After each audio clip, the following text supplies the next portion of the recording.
fatra io tsy misy kolikoly ka rehefa tonga ny ora de motaolo ka saina no avina hoe faraty sasafo be azavarina ny fiainana tany no idiran'i Jesosy aniverena fa mbola tsy tara ny tombom-bola miandranao aniverena fa mbola tsy tara ny tombom-bola miandranao.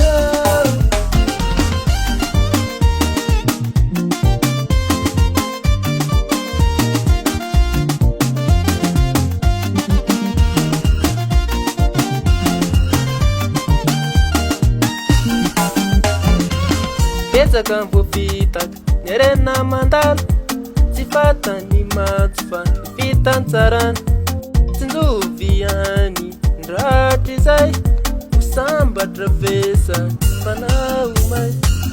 Betsaka ny voafitaka ny arena mandalo tsy fatany matso fa fitany tsarana tsinjovy ihany ndratra izay ho sambatra vesa fanao may.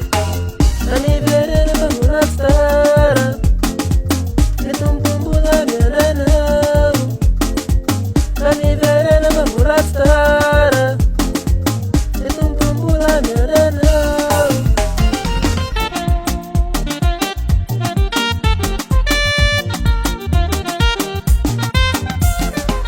Tsisy ny enina io ka manaraty azy ny aretina ho afaka hitohina mity Tavetaine andevesawan irusu sayam ndo itera tunkwe aniverena fa mbola tsy tara ny tombom-bola miandranao aniverena fa mbola tsy tara ny tombom-bola miandranao.